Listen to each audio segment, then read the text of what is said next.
King.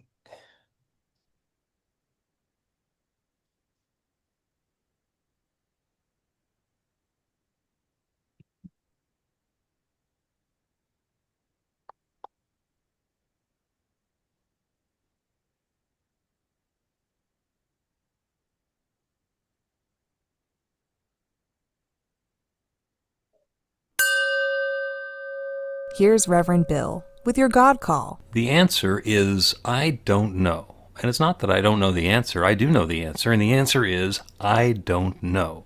And the reason that I mention this is because when we realize there's something we don't know, we are opening ourselves up to the new possibility of knowing something new, of inviting in that inspiration, that awareness, that guidance, that education, that intuition that lets us understand something in a different way. What do you know about that?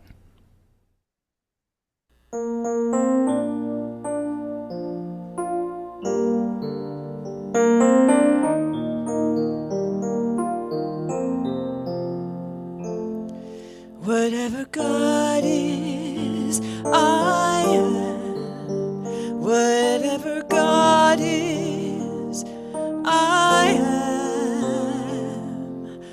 All the beauty of this world is right here in my heart. My imagination is the place I start. Whatever God is, I am. Whatever God is, I am. All the grace of heaven is right here in my mind. And when I surrender, I know that I will find whatever God is, you are. Whatever God is, you are. All the goodness of your soul is shining through your eyes. The more that I can see it, the more I realize whatever God is, we are. Whatever God is, we are. Nothing is impossible underneath the sun when we live within the truth that all of life is one. Whatever God is, I am. Whatever God is, I am. All the joy that I embrace begins and ends with me as I recognize my greatest destiny. Whatever God is, I am. Whatever God is, I am. Whatever God is, I am. I am that I am. I am that I am.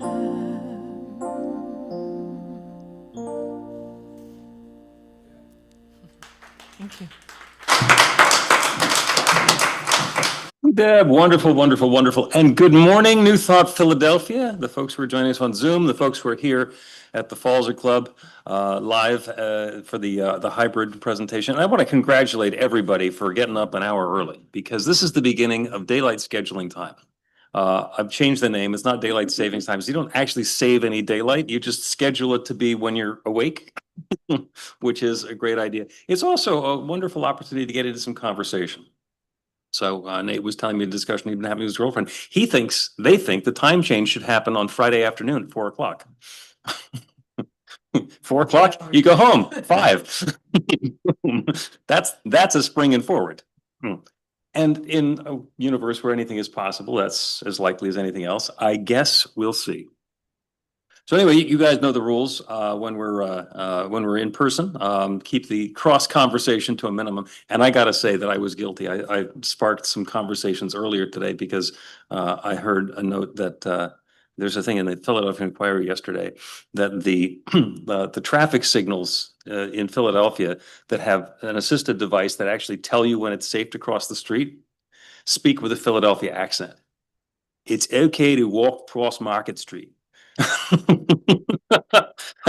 And the number of conversations that started about Delco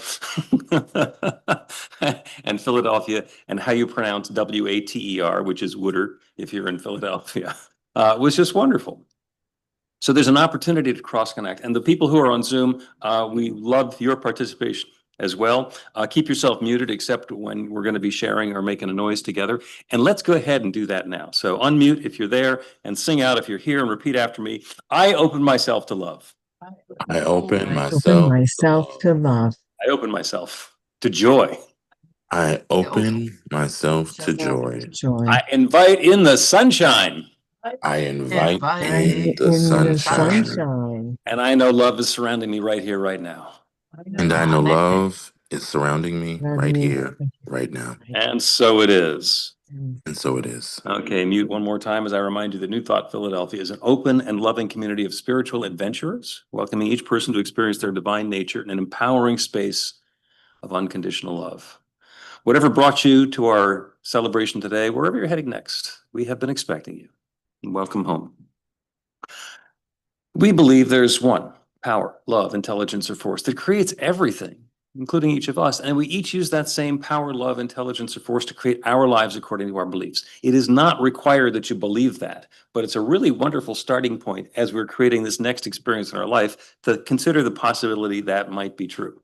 If you want to say it really briefly, your new life begins with a new thought. If you have an extra electronic device that's going to disturb you if you're at home or disturb me if you're in the room, go ahead and put it on mute for the next hour or so that we can focus ourselves within towards our group together and towards our inner good. I'm Bill Marchiony, the spiritual director at New Thought Philadelphia. Our music today is the delightful Deb Chamberlin. We have a couple of practitioners for the celebration in a little bit, and Jesus Baez, RSCP, is going to lead us in a meditation. And right now, Michelle Palamountain, PIT, practitioner in training. She's halfway through the last year, a little more than halfway through the last year of the training. She's going to open us the way we open everything, with a practical prayer.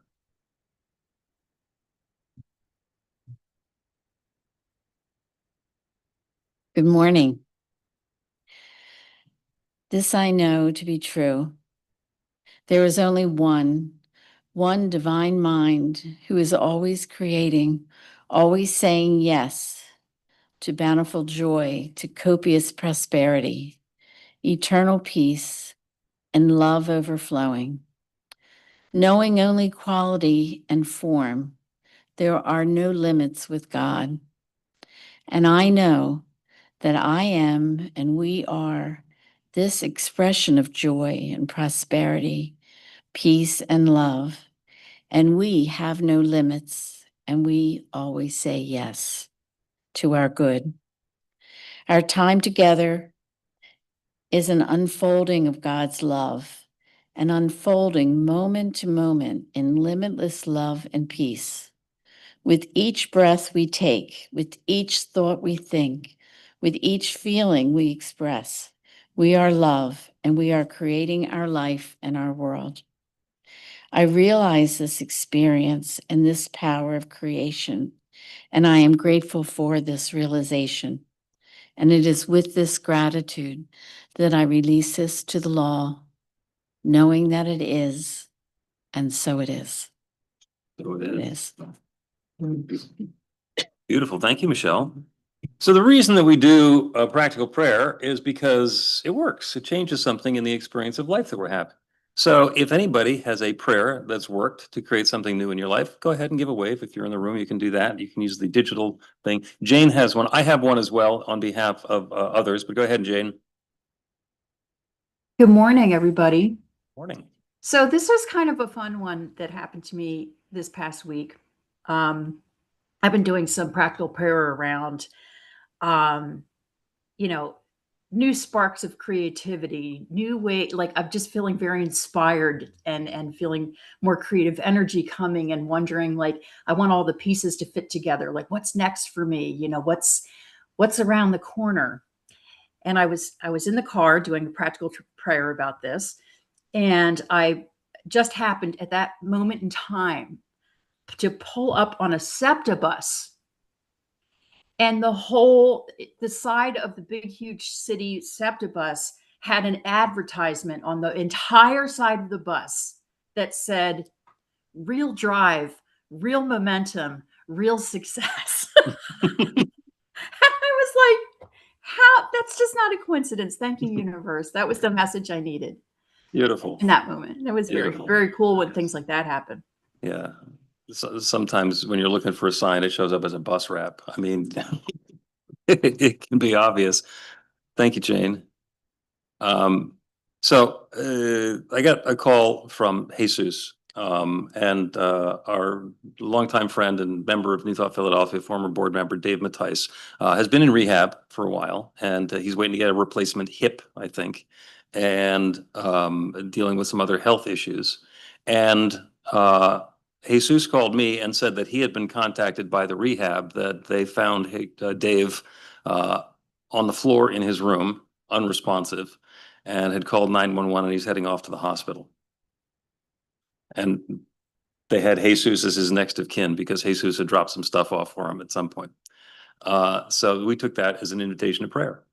So we went into prayer, and in the back of my mind, I'm hearing all these stories because I've seen this program before that doesn't end happily.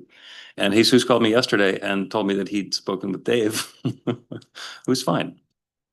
And I got to tell you, I could have sprung into action and done all the action-oriented sorts of things, but I didn't.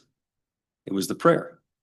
And Jesus was there with the prayer. And the prayer works. Now, there were other people who were participating in that too, but the prayer works. And that's the reminder for all of us that prayer works. And when you're looking for something to change in your life, that is a good way to start it. Anybody else? Who's going to follow that one, right?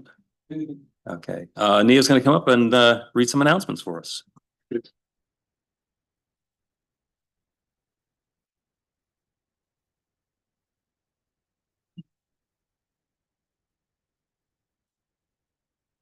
This forward-springing information is on the website at newthoughtphilly.org. Please sign up for the weekly e-newsletter so we can keep in touch. Spring classes begin March 19th on Zoom.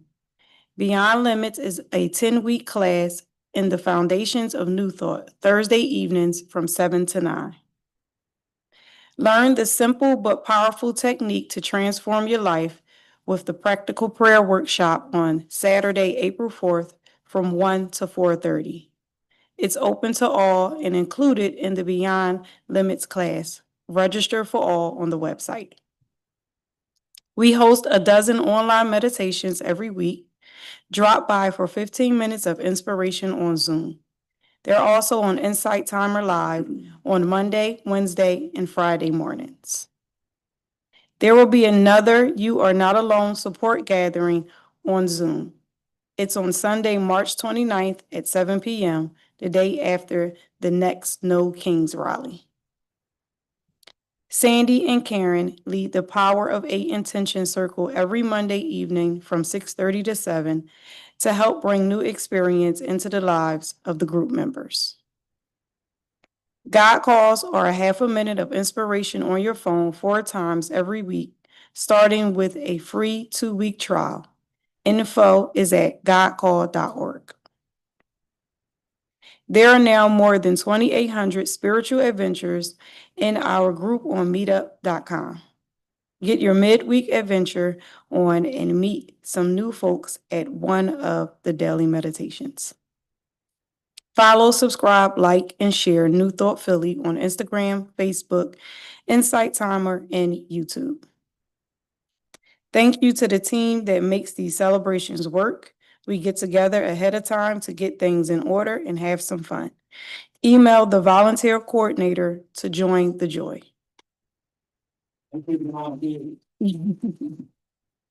Next Sunday is online with Life is Not Fair.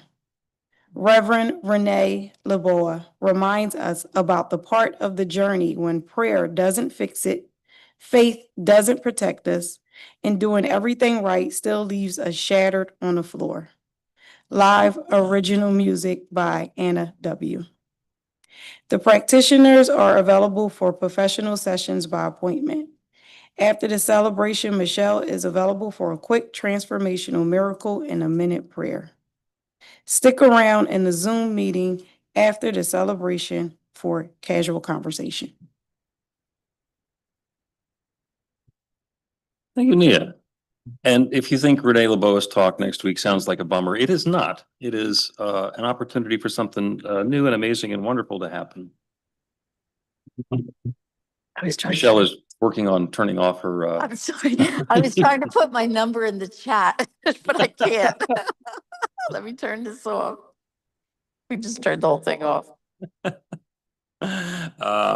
See, usually it's the people on Zoom who are causing trouble. Now somebody in the room getting on Zoom to cause trouble. You say something? No, okay, it's flexible here. So we have a special gift, a lovely the pad and pen and set for people who are visiting us for the second time, and a blessing for people who are here joining us for the first time. And Christy, the next time I see you, you get one of the pens and packets. And right now we have a new visitor who is with us. If you would be willing, you can stand up. Otherwise, just accept the blessing that we're going to give you and just let this wash over you. The rest of us are going to rub our hands together, feel the warmth, feel the love, and send that out. You are the bright light of God's love. Thank you, thank you, thank you for shining that light and sharing that love with us today. And welcome. The next song is our welcome song. The folks who are on Zoom, go ahead and scroll through, turn your camera on and make eye contact with the people who we're in community with. And for the folks in the room, it's our special opportunity to go around and greet each other, which looks like hugging. Jeff? You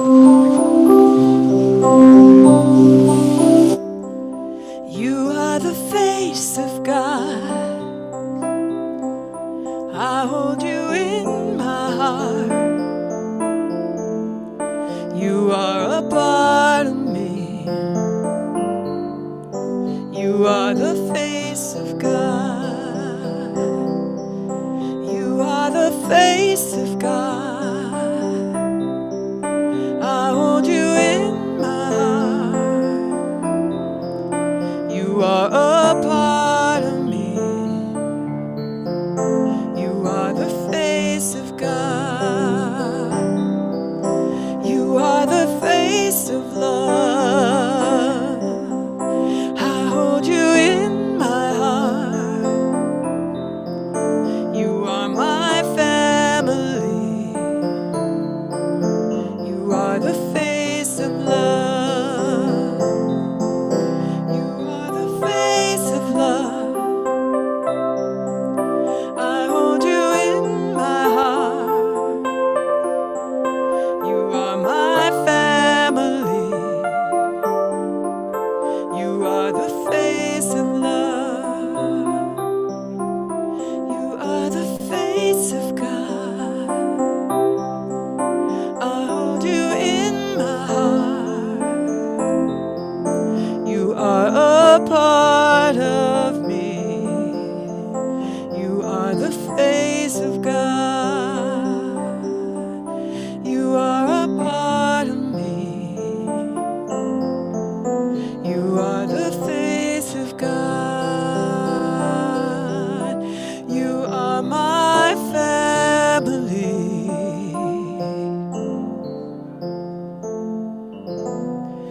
You are the face of God.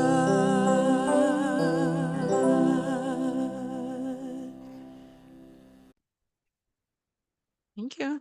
Thank you. Thank you, Deb. Thank you, everybody. It's so invigorating.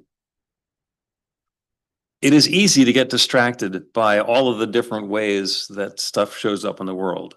Because, we talk about one power and presence, and then there are all kinds of different religions and spiritual practices. And as a reminder of the commonality that they all have is we do the flames of faith. We light them and recite them every week. And usually when we're at Falzer, they're over here. But they come over here from Breen and Jane's house, and Breen and Jane are here. So Jane is going to lead us in the flames of faith from Jane's house. Okay. And we perform this ceremony to acknowledge that all people and all faiths come from the one power, love, intelligence, which we call spirit or God. We honor the richness that comes from our shared diversity and bless the interwoven energy of the divine feminine and masculine. We light the first candle for the Tao, honoring the universal path of harmony and equilibrium, the natural way. We light the second candle for the earth-based traditions, honoring the beliefs and practices of all indigenous peoples, the way of primal spirituality. We light the third candle for Hinduism, honoring the path of knowledge, action, and devotion. We light the fourth candle for Judaism, honoring the ethical path of living by sacred law. We light the fifth candle for all forms of Buddhism, honoring the Four Noble Truths and the path of compassion. We light the sixth candle for all forms of Christianity, honoring the Christ consciousness as the path of love. We light the seventh candle for all forms of Islam, honoring the path of submission to the will of God as the highest calling. We light the eighth candle for the universalistic religion of Baha'i, honoring the path of unity and peace. We light the ninth candle for all forms of New Thought, honoring the metaphysical path of mental healing through the practice of universal spiritual principles. As we light the healing candle, please put silently into the light the names of anyone you wish to have experienced the healing flame of God's eternal love.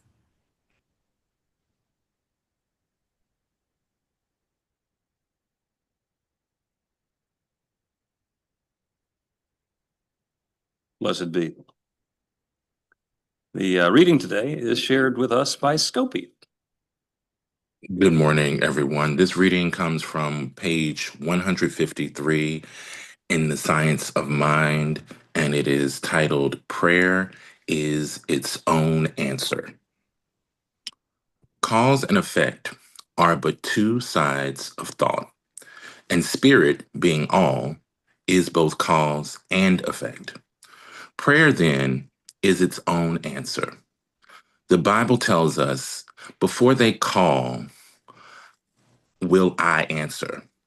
Before our prayer is framed in words, God has already answered. But if our prayer is one or of partial belief, then there is only a tendency toward its answer. If the next day we wholly doubt, then there is no answer at all. In dealing with mind, we are dealing with a force we cannot fool. We cannot cheat principle out of the slightest shadow of our most subtle concept. The hand writes and passes on, but the writing remains. And the only thing that can erase it is writing of a different character. There is no obstruction. One cannot dissipate by the power of truth. So we learn to go deeply within ourselves and speak as though there were a presence there that knows, and we should take the time to unearth this hidden cause, to penetrate the inner chamber of consciousness. It is worthwhile to commune with spirit, to sense and feel it.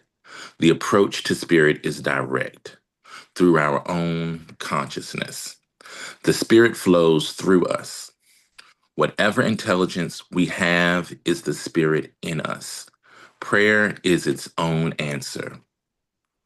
We can be certain that there is an intelligence in the universe to which we may come, that we guide and inspire us, a love which overshadows. God is real to the one who believes in the supreme spirit. real to the soul that senses its unity with the whole. I'd like to credit Claudia Carawan for writing this song to me.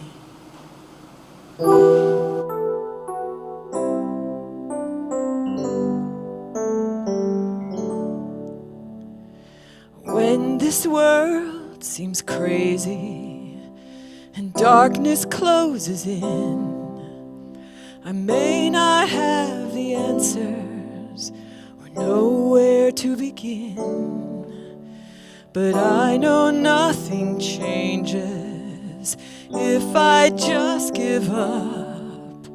So I will surrender, go within and trust, and make a little space inside. It's how I do my part. Stop and take a breath and let heaven fill my heart. And in that little space inside, that's where peace can start. When I take a breath and let heaven fill my heart. I'm looking in the mirror when I look into your eyes, and though I may not know what's weighing heavy on your mind, you don't have to be alone and hold it all inside. You're not meant to carry all the burdens of this life.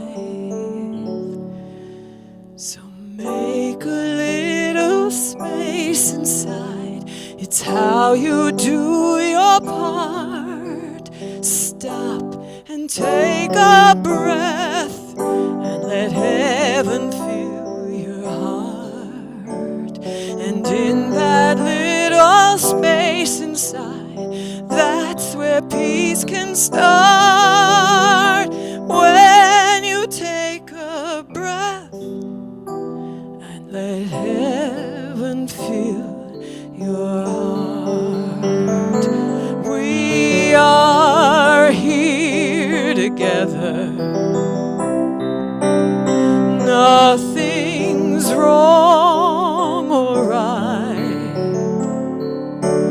Can we make this world better? One breath at a time. Can we make a little space inside? It's how we do our part. Stop and take a breath and let heaven fill our hearts. And in that little space inside, that's where peace will start. When we take a breath and let heaven fill our heart. Let's all take a breath and let heaven fill our hearts. Thank you.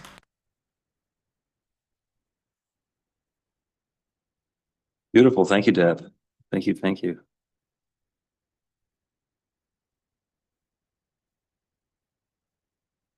So there's a qualitative spiritual term that we sometimes use.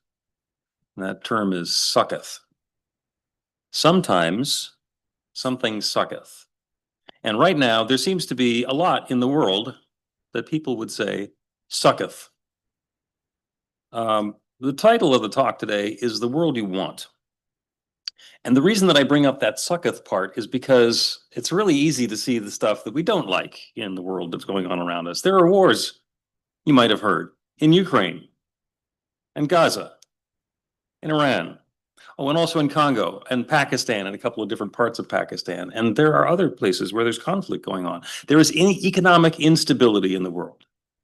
All you need to do is open up a newspaper or turn on your doom scroller, and it'll inform you about income inequality and inflation and oil prices, et cetera, et cetera, et cetera. Oh, and if that's not enough, there's disease. There are problems, there are difficulties, there are challenges. There are things in the world that sucketh. And if we try and pretend that it's all okay, if we say, oh no, it's all good, it's all one, it's all God, that's a spiritual bypass. That's not addressing the way that we are feeling about the situation. What we need to do is find a way to engage with it in a way that is going to be helpful for us. Oh, and by the way, it's not limited to stuff that shows up in the news. Is it possible there's something that has been going on in your life that you would describe with the word sucketh? Is it possible that there's something could be going a little better in your life? Yeah. And if there is, pretending that it's not a thing is not going to help in the long term, probably. So the thing that we get to do in any of those circumstances is consider the converse. What do you want instead? What is the world that you want? What is the world that is free of sucketh for you? What does that look like? What does that feel like? What does that seem like? Our friends over at the Centers for Spiritual Living are set their claim on a world that works for everyone. Touches your heart, doesn't it? A world that works for everyone. I just love the thought of a world that works for everyone. And it makes me think about what that actually means. Now, they got that from a piece written by Sharif Abdullah, and I'm going to read it for you. A world that works for all is not achievable without restructuring our priorities, our attitudes, and our culture. We cannot tinker with this. The change must be fundamental, an evolutionary shift towards spiritual compassion and corresponding shifts in our actions. In short, a transformation of head, heart, and hand. We must work on ourselves first and then be prepared to do the work on our culture and institutions. That sounds great. That seems awesome. That is a tall order. Yeah, am I in favor of that? Sure. Am I really enthusiastic that I'm going to leave the Falzer Club in an hour and it's going to be different out there?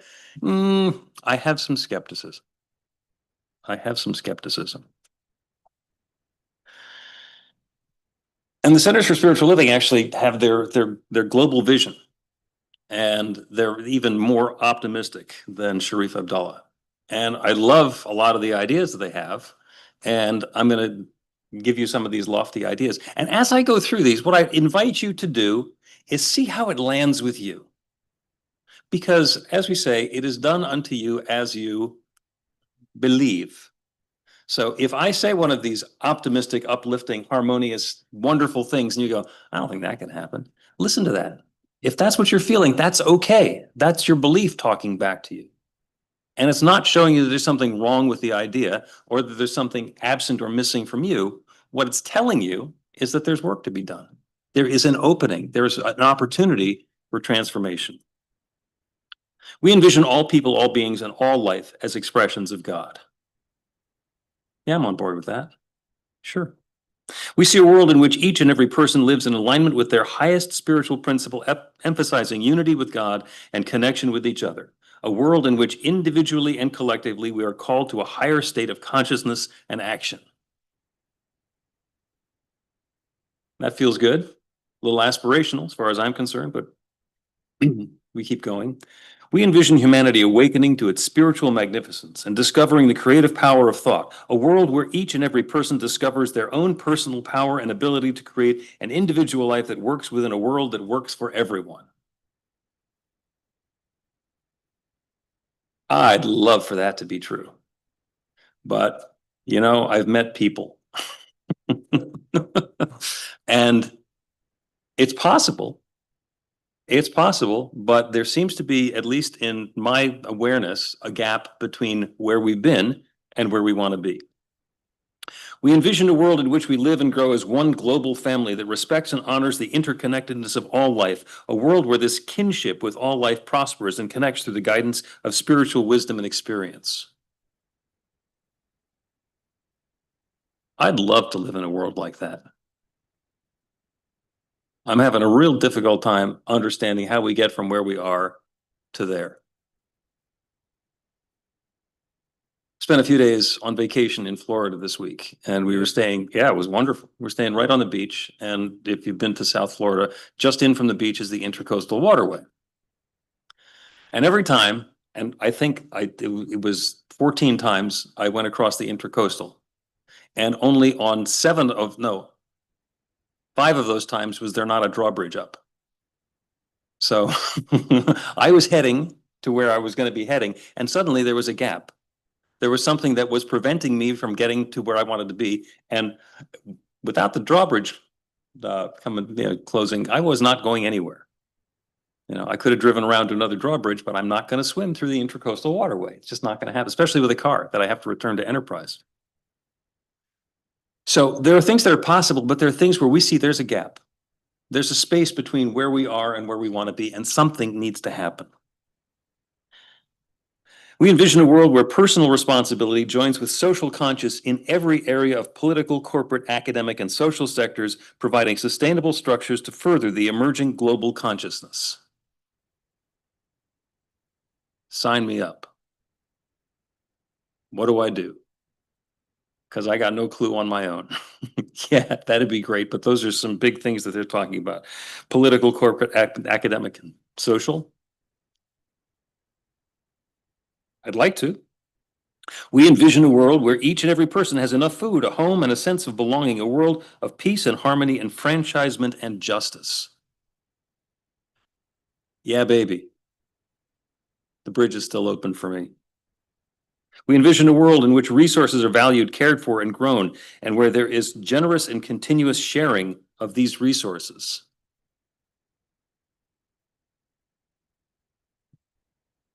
I've seen kindergartners do that. As we get older and more mature and wiser, we seem to stop doing that.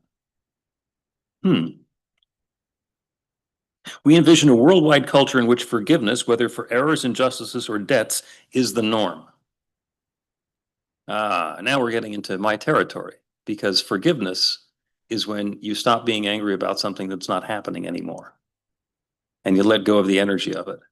And there's a huge tendency towards not forgiving. For me and for many, many, many of the people I'm working with. Because we've been wrong. There's been stuff. Something's happened. I'm not going to let go of that. Are you kidding? It's been transformational in my life. It's an anchor point, a pivot point. How can I just let go of that? And we have also all had the experience when we go through the forgiveness process, something opens up. Something changes. There is a difference. Energetically, it leaves room for something other than that old hurt. Is that easy to do? No. No, that is not easy to do. And the deeper the hurt, the more traumatic the experience, the more ingrained it's become in our story, the harder it is to bring it out and let go of it and detach the energy. And the way I like to talk about that is, in college, there was this girl who dumped me. And sometimes I wake up in the middle of the night and I'm angry about it. And I realize she's sleeping fine. Yeah. Yeah, that's her story. That's her story. But the only person who I can affect with that at this point is me. And just intellectually, I think, well, maybe it's worth stopping doing that. And there is some energy and activity and effort that gets involved in doing that. When we create the world that we want, we actually have to let go of the world that we have and make room for something different. We envision a world which has renewed its emphasis on beauty, nature, and love through the resurgence of creativity, art, and aesthetics. Love that. I mean, we're in a community performance space that's all about that, and I love it. And I have also worked in corporate America where the investment in the arts is let's buy some stuff to put on the walls in corporate headquarters, and we'll donate to the symphony or something. Can it happen? Yeah. Is there something that needs to change, some transformation that's required in the meantime? Yeah. We envision a world that works for everyone and for all of creation. This is a lofty aspirational statement. I don't disagree with any of this.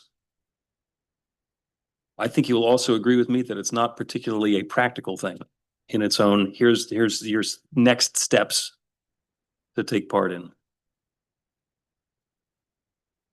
So then I got to thinking about what kind of a world works for everyone. I mean, I love, the idea of a world that works for everyone. That's wonderful. But then again, this is a world that has sociopaths, that has bullies, that has pedophiles, that has greedy, self-centered people. Do I want a world that works for them? Well, I said everyone. Am I now ruling people out? Does somebody else need to change something in order for my world to be okay? Well, something gets to change. What kind of world works for everyone? I think it's the world where our personal freedom ends where somebody else's freedom begins. It was a lesson I learned from my mom, and it's stuck with me that, my rights end where your rights begin. And that's the way that we cooperate and co-create. And if I want to do something that involves you, I really need to get your buy-in on it. Because just doing something that you want in spite of somebody else doesn't work that well. Oh, and it turns out there are some spiritual lessons about this, about how to do this in the world, how to create the world you want, the world that works for everyone. I have examples of this one powerful idea from 9 different religions. Notice when you recognize it. In Islam, it says, no one of you is a believer until he loves for his brother what he loves for himself. From Taoism, regard your neighbor's gain as your own gain and regard your neighbor's loss as your own loss. From Zoroastrianism, the nature only is good when it shall not do unto another whatever is not good for its own self. Judaism, thou shalt love thy neighbor as thyself. Little spin on that in Christianity. All things whatsoever ye would that men should do to you, do ye even so to them. The golden rule shows up all over the place. Do unto others as you would have them do unto you. Buddhism says, in 5 ways should a clansman minister to his friends and familiars: by generosity, courtesy, and benevolence, by treating them as he treats himself, and by being as good as his word. This is one of those kindergarten level things where it seems so obvious in kindergarten. Do unto others as you would have done unto yourself. Hinduism says men gifted with intelligence should always treat others as they themselves wish to be treated. These are hugely different spiritual practices and religions. Jainism says, in happiness and suffering, in joy and grief, we should regard all creatures as we regard our own self.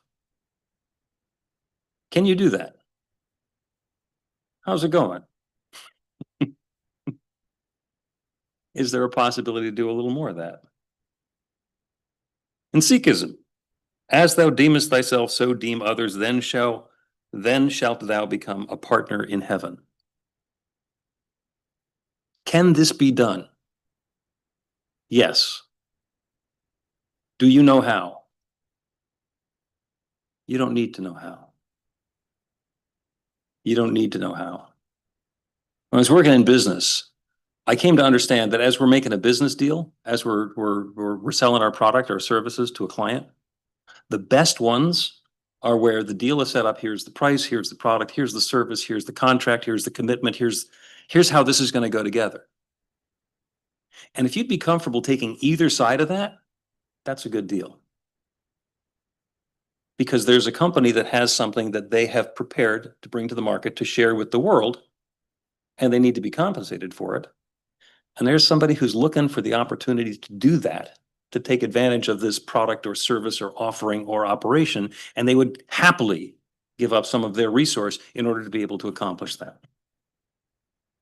They can save time, they can save money, they can improve lives. A good deal is when both sides are coming out ahead. There are no losers. And the same thing is true in prayer. Every Sunday morning, we do prayer work stories. And I'm not sure if you've noticed that in every prayer work story, there is no loser. There is nobody who's losing. There's nobody who's disadvantaged. Even when we're praying for our team to win, we're not praying for the other team to be demolished. We're praying for everybody to do their best. And we love it when it's our team. And Earth continues to spin even if it's not.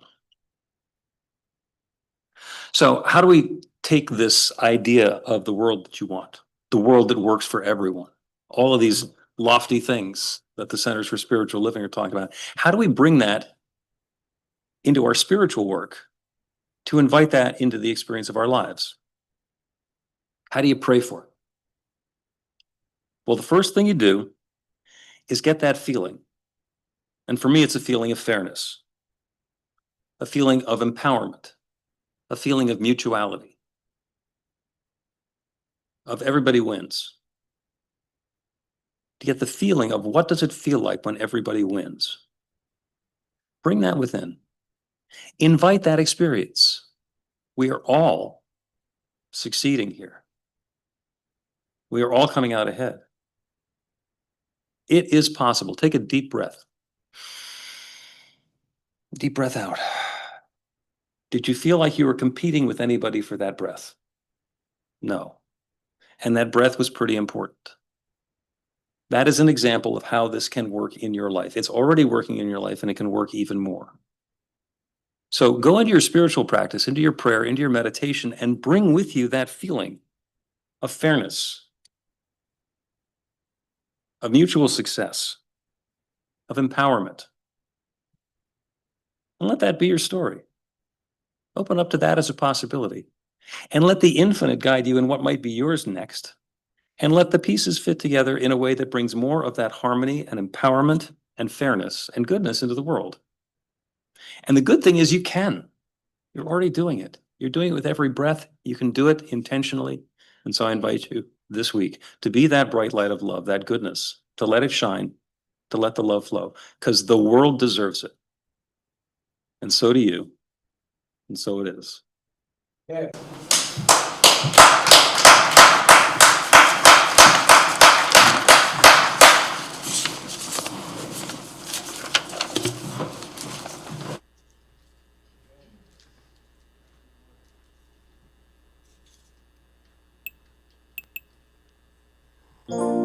As we give birth to our new earth, first we see her with our mind. She is bountiful, she is wondrous, all forgiving and kind. And as we listen to her silence, we know exactly how to give. So the best and the highest of everyone shall live. Live to see the day we all will thrive. Live to feel what it means to be fully alive. Live to hear the sounds of peace in a world that was born to be free. A world that was born from you and me.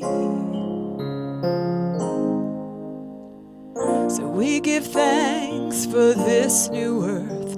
From the ashes she will rise.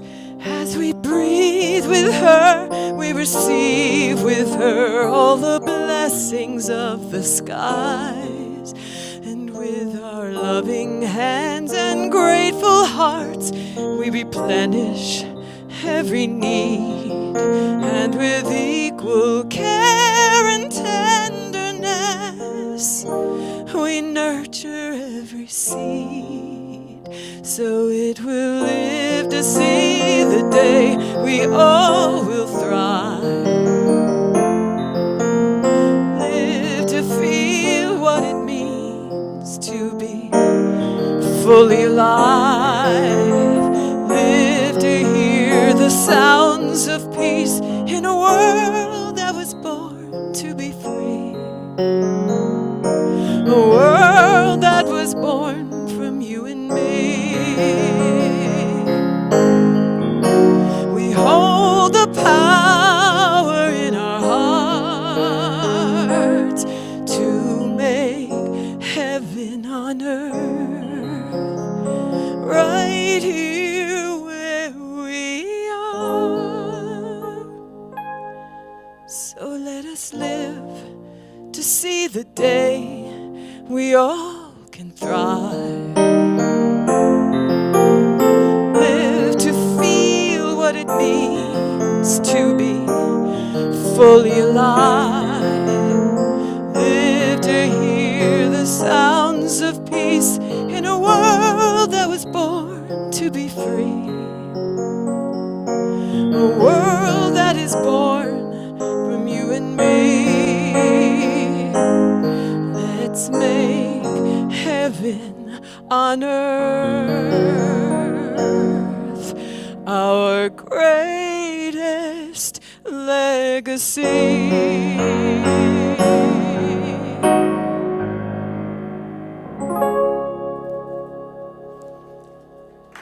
Thank you.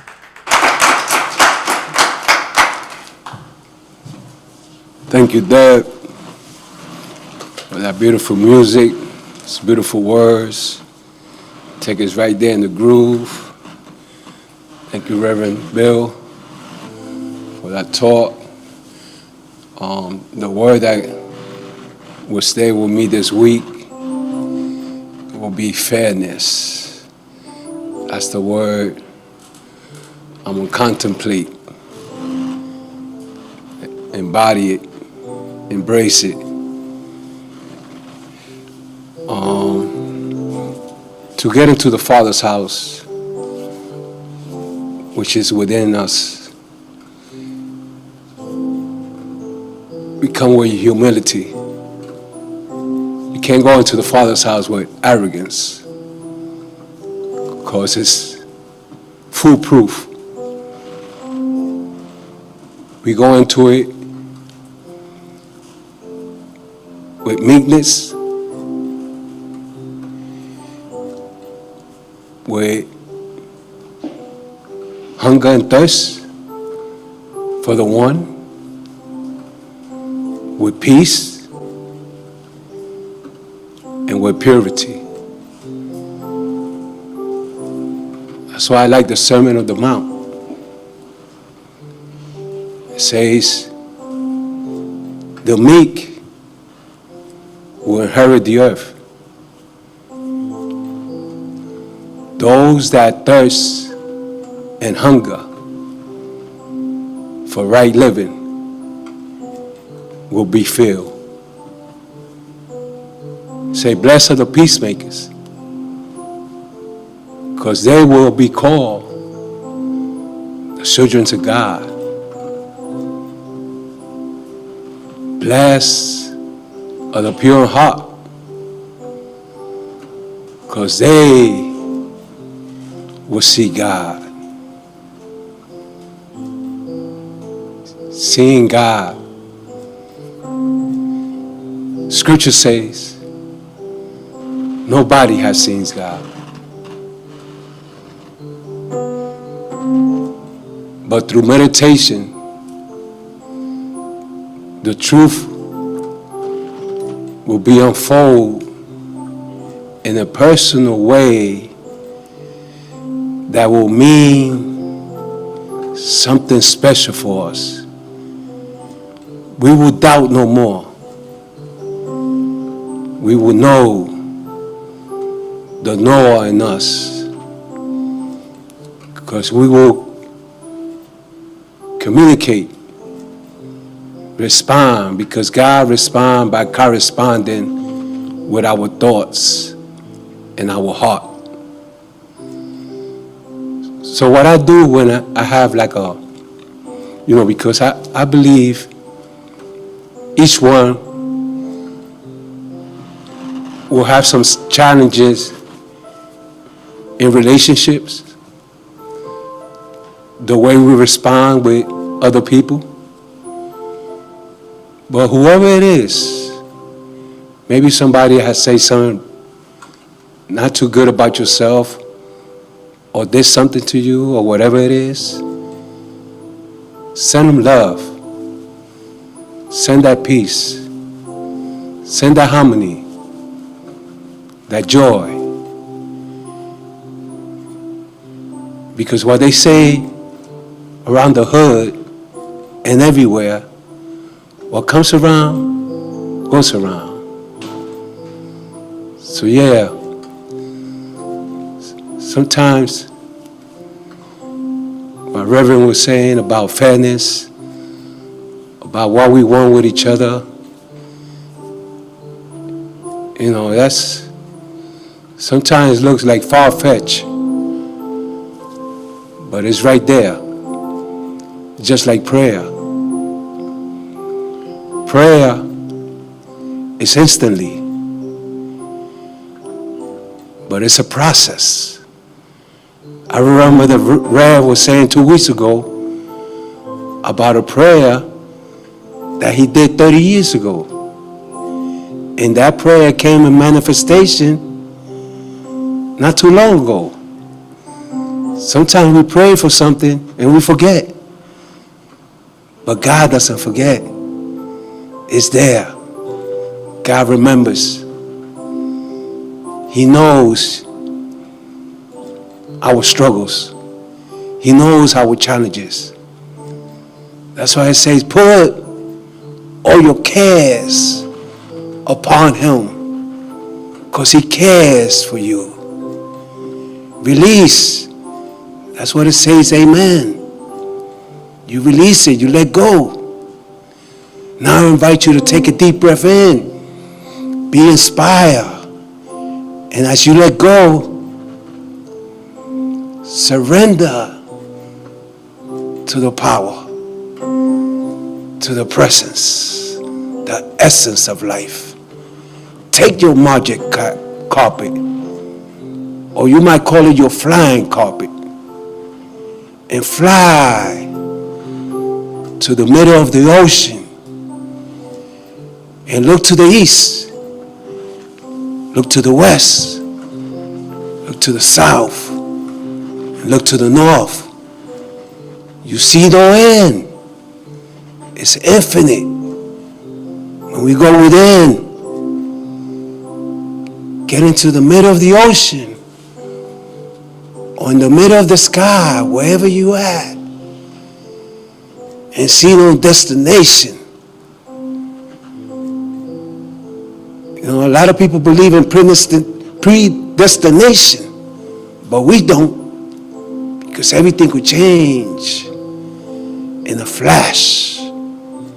That's why it says change your thought, change your life. And when we change the way we look at things, the things that we look at will change. It's a matter how we look at things. Look through the eyes of the divine. Fly in your magic carpet. Fly in the flying carpet. You got wings. In reality, you don't need no carpet.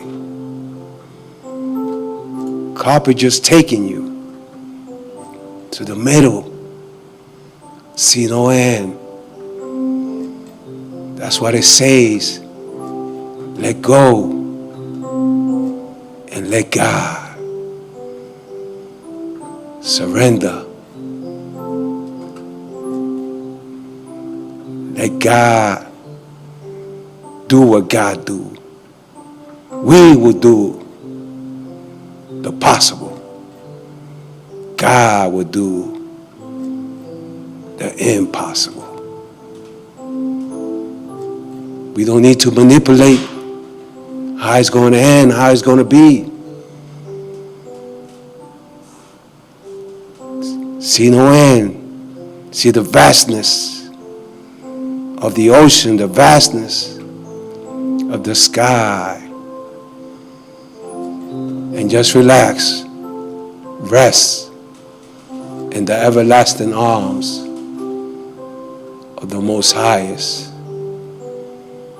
Relax in every breath that you take. And as you let go, you are surrendering. You being illuminated by the divine mind. He got you. He will take you there to the everlasting place of rest, of sureness, of believing. And as you breathe in, sense the presence. Feel the Almighty. Imagine it.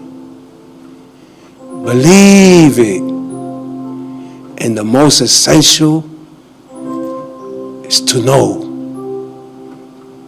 One thing I know, that I know nothing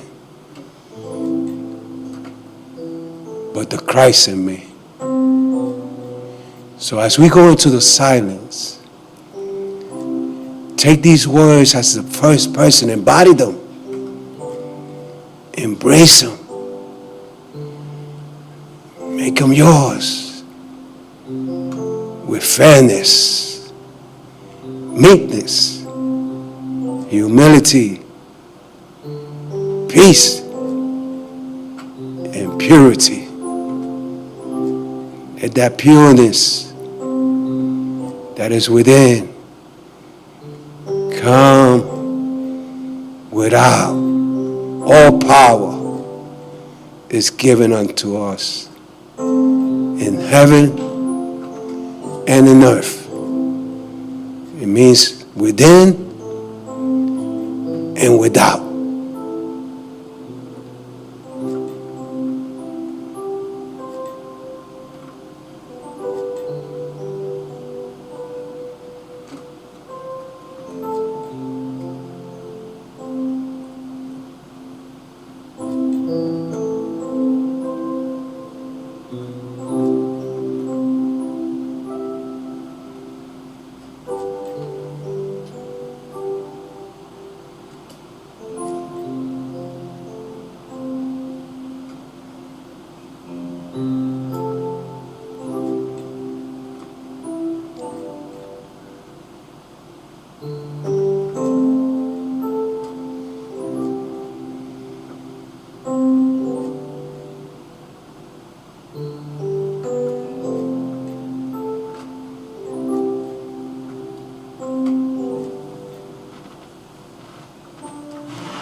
This I know to be true. There is only one divine mind, always with us, always creating, expanding on love, expanding on peace, justice, beauty. And I know that I am, and each one of us are, this expression of peace in our lives, this expression of love, of joy, of fairness, of justice. I know that each one of us knows, goes within, and feels the oneness and the connection with the infinite, with the divine spirit,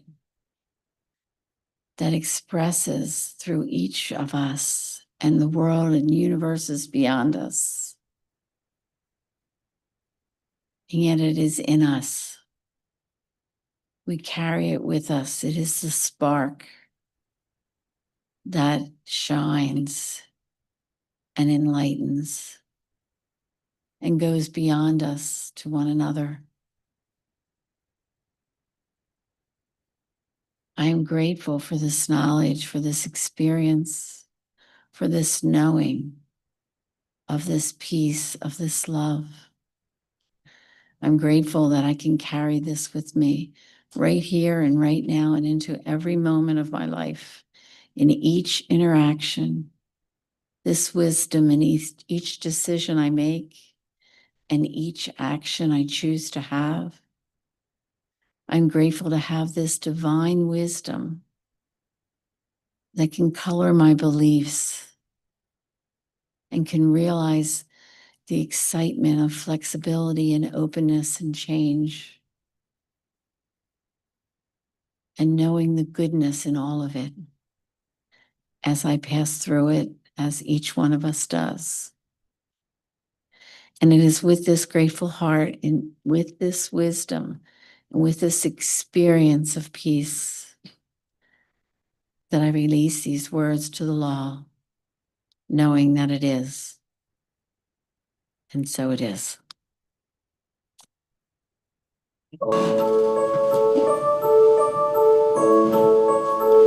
Here in my grateful heart, I believe here in my grateful heart, I conceive of my soul's desires as the good conspires for my grateful heart to receive.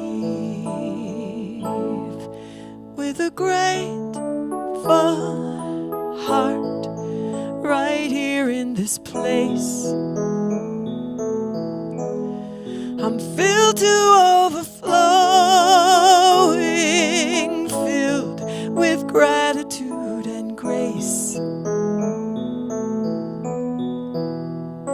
Something beautiful is happening through me. Born from sacred possibility. Here in my grateful heart, I believe here in my grateful heart, I conceive of my soul's desires as the good conspires for my grateful heart to receive. So with a grateful heart, I go about my day, knowing this and more is already on its way. Something wondrous is now happening through me. A life of endless possibility. Here in my grateful heart, I believe here in my grateful heart, I conceive of my soul's desires as the good conspires for my grateful heart to receive. Here in my grateful heart, I believe here in my grateful heart, I conceive of my soul's desires as the good conspires for my grateful heart to receive. For my grateful heart to receive. Here in my grateful heart, I receive.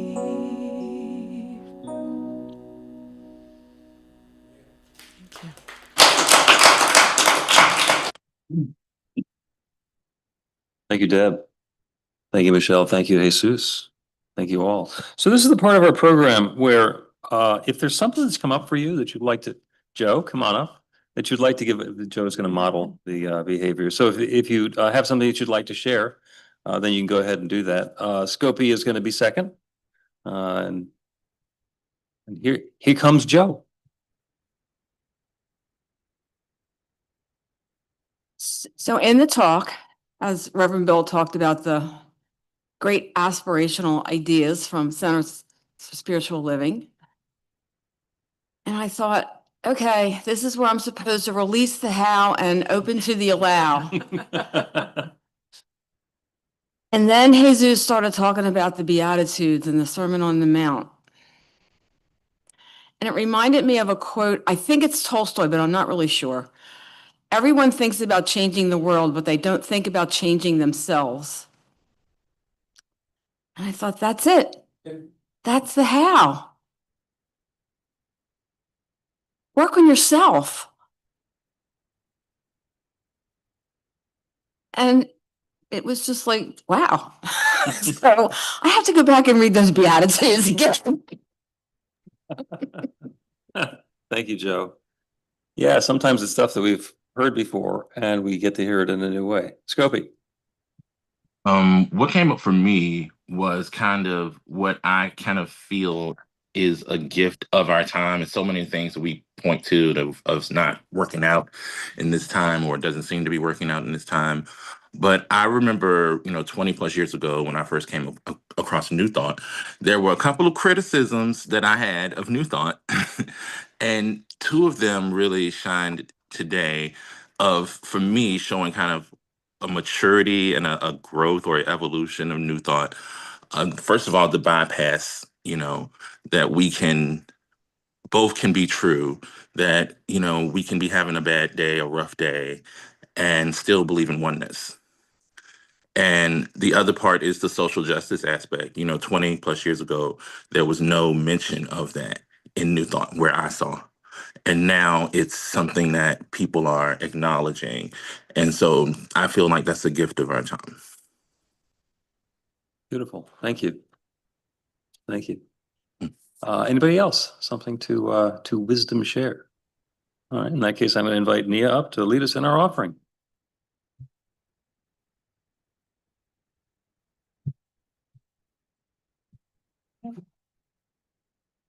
New Thought Philadelphia is all about spreading the love. Our community is supported by your contributions. The gift you share helps fund our work in the world, and the way you shine your light spreads the love. We have a basket in the room and a donate button on the website to make a donation by Zelle, Cash App, credit card, PayPal, or Venmo. You can also mail a check to our office in Ardmore. We are grateful for every way you share. The offering affirmation is on the screen. We'll all unmute and say the affirmation together. I live in an abundant universe. I am one with the infinite source of all good. I am a center of conscious prosperity.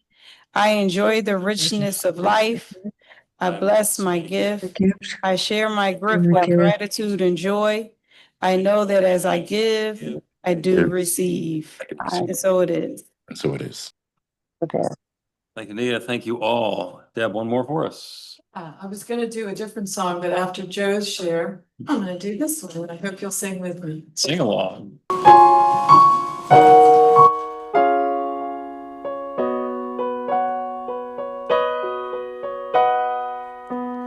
I'm gonna make a change for once in my life. It's gonna feel real good, gonna make a difference, gonna make it right. As I turn up the collar on my favorite winter coat, this wind is blowing my mind. I see the kids in the streets with not enough to eat. Who am I to be blind, pretending not to see their needs? a summer's disregard, a broken bottle top, and a one-man soul. They follow each other on the wind, you know, 'cause they got nowhere to sing with me. That's why I want you to know I'm starting with the man in the mirror. I'm asking him to change his ways, and no message could have been any clearer. If you want to make the world a better place, take a look at yourself and make a change. Na na na na na na na na na.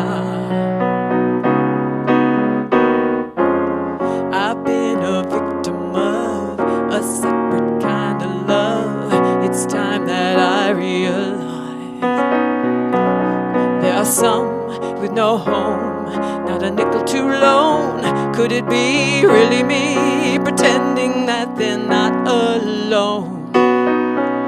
A willow deeply scarred, somebody's broken heart in a washed out dream.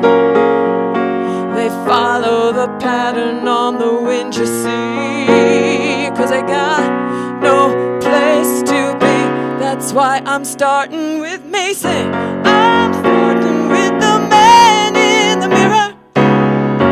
I'm asking him to change his ways, and no message could have been any clearer. If you want to make the world a better place, take a look at yourself and make a change. I'm starting with the woman in the mirror. I'm asking her to change her ways, and no message could have been any clearer. If you want to make the world a better place, take a look at yourself and make a change. You gotta get it right while you got the time, 'cause when you close your heart, then you close your mind. So start with the one in the mirror. Start asking them to change their ways, and no message could have been any clearer. If you want to make the world a better place, take a look at yourself and make the change. Na na na na na na na na na na. Na na na na na na na na na na. Na na na na na na na na na. I'm gonna make a change for once in my life.